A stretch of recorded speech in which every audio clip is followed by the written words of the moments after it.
देखिए, हमारे साथ आरजेडी के राज्यसभा सांसद और पार्टी के वरिष्ठ नेता मनोज झा जी हैं। सर, लोकसभा चुनाव के तो नतीजे आ गए, लेकिन बीजेपी बहुमत से दूर है। भले एनडीए को बहुमत है, अब सत्ता की चाबी कहीं ना कहीं नीतीश कुमार के पास है। इसी बीच जेडीयू कोटे के मंत्री हैं जमा खान, उन्होंने कहा है कि नीतीश को पीएम बनाने पर एनडीए के अंदर विचार हो। सो एनडीए के कई सहयोगी दल और बीजेपी का एक खेमा चाहता है कि नीतीश कुमार प्रधानमंत्री बने, सो नीतीश को पीएम बनाया जाए। ये तो आपस में ही सिर्फ फुटबॉल होने नहीं लगा नहीं है। सर, फटाफट मत कहिए। नीतीश जी में कमी किस बात की है? हमारे इंडिया गठबंधन की भी नींव उन्होंने ही रखी थी। तेजस्वी जी तो बार बार कह रहे थे आदर और सम्मान के साथ कि 4 जून के बाद अब देखिए किसी बात की कोई कमी नहीं है। प्रधानमंत्री जी ने बार इतना नीचे कर दिया है ना कि नीतीश जी या चंद्रबाबू जैसे लोग उस बार को ऊपर ले जाएंगे। ये रही बात एक विशुद्ध, एक जो मेरा ऑब्जर्वेशन है। लेकिन इस मैंडेट की पड़ताल जरूरी है। भाई बंदा 400 पार 400 पार और मीडिया उसके साथ नाच रहा था 400 पार 400 पार। क्या हो गया? शून्य बटा सन्नाटा। अब 34 सीट पीछे हैं 272 के आंकड़े से। ये हार नहीं है। दूसरा कोई व्यक्ति होता ना बीजेपी में भी तो वो इस्तीफा देता, कहता नया नेता चुन लो। लेकिन ये नहीं देंगे। इनको तंत्र पे कब्जा चाहिए। ईडी, आईटी, सीबीआई साधने की जो कोशिश करते थे ना, सबको विराम लगेगा। जनता ने सबक ऐसा दिया है ना, जनता जाग गई, तंत्र को आजाद कर लिया। ये एक सबक है जिसको बीजेपी, खास करके मोदी जी, अमित शाह जी, बाकी लोगों को मैं नहीं कहूंगा, बाकी लोगों ने भैंस मंगलसूत्र मुजरा नहीं बोला था।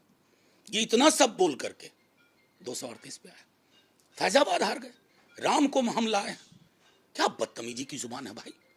आप मर्यादा पुरुषोत्तम के बारे में ये कह रहे। झटका दे दिया अयोध्या की जनता ने, फैजाबाद की जनता ने। स्वीकारिए। और आके आपको कहना था कि मुझसे गलती हुई, मुझे इस प्रकार की भाषा का इस्तेमाल नहीं करना था। ये भाषा देश को पसंद नहीं आती। देखिए सर, अब तो जेडीयू ही नीतीश को पीएम बनाने की मांग कर रहा है। अगर मान लीजिए नीतीश के हाथ में ही सत्ता की चाबी है और चंद्रबाबू नायडू की, क्या महागठबंधन ने संपर्क करने की कोशिश की नीतीश से, या आप लोग अपील करेंगे कि आप लोग इधर आइए? नहीं नहीं, मैं सीधी सी बात, ये अपील उपील नहीं है। हमें पता है कि दोनों ही व्यक्ति जिनके नाम का आपने जिक्र किया, नीतीश जी और चंद्रबाबू, वो डिक्टेटोरियल पॉलिटिक्स में कभी सहज नहीं हो सकते। माई वे और हाईवे वाली पॉलिटिक्स में सहज नहीं हो सकते। तंत्र दो व्यक्ति के कब्जे में हो, उससे कभी सहज नहीं हो सकते। क्योंकि वो असहज होंगे उससे, तो आने वाले दिनों में आप बहुत सारी अच्छी तस्वीरें देख सकते हैं। तो क्या इंडिया गठबंधन जो है देश में सरकार बनाने की स्थिति में है? क्या संभावनाओं को आप लोग तलाश रहे हैं अभी? आप एग्जिट पोल के दिन तो हम हमारी गठबंधन को सुने बटा फलाना फलाना हम पहुंचा दिया था। यहाँ तक पहुंचे हैं तो संभावनाओं के द्वार बंद थोड़े ही हुए। नीतीश जी दिल्ली गए हैं एनडीए की बैठक में शामिल होने के लिए, और तेजस्वी भी गए हैं दिल्ली इंडिया गठबंधन की बैठक में शामिल होने के लिए। दोनों एक ही फ्लाइट में हैं और आगे पीछे दोनों बैठे हुए हैं, हाथ जोड़कर दोनों एक दूसरे को नमस्कार भी किया। और एबीपी न्यूज पे ये क्लिप भी दिखाया गया। बॉडी लैंग्वेज बहुत पॉजिटिव। मैं बताऊं क्यों ताज्जुब लोगों को होता है। नीतीश जी, तेजस्वी जी अलग अलग भी रहे, साथ में काम भी किया। तेजस्वी जी की एक कोई बाइट कोई दिखा दे जिसमें नीतीश जी के लिए आदर और सम्मान की बात ना हो। ये ताज्जुब होने वाले लोग समझ नहीं पा रहे हैं बिहार को और यहाँ के रिश्तों को।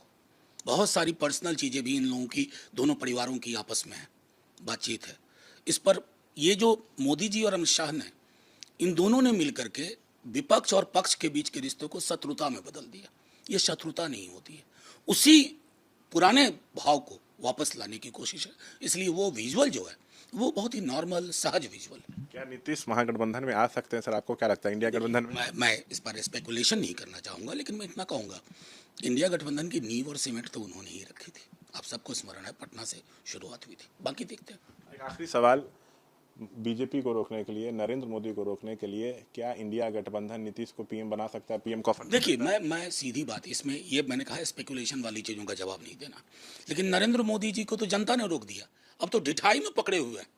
ये विशुद्ध ढिठाई है कि हम ना छोड़ेंगे कुर्सी। उनको पता है कुर्सी छूटी बहुत पन्ने निकलेंगे। Skeletons will come out of the cupboard. जो एनडीए में सिर्फ फुटबॉल हो रहा है पीएम बनने को लेकर। बस देखिए, मेरा सीधे मानना है कि जो नरेंद्र मोदी जी से योग्य एनडीए में भी बहुत सारे लोग हैं जो इस देश को गांधी, लोहिया, जेपी, कर्पूरी के सपनों पर आगे ले जाएंगे। उसमें नीतीश भी है। जाहिर है नीतीश जी, मैंने बार बार कहा कि प्रधानमंत्री जी के बाद, मोदी जी के बाद कोई भी व्यक्ति बेहतर विकल्प होगा देश को साधने में, देश को संभालने में। तो ये थे तमाम मसलों पर बातचीत करते हुए मनोज झा। कैमरा पर्सन शैलेश के साथ शशांक कुमार, एबीपी न्यूज, पटना।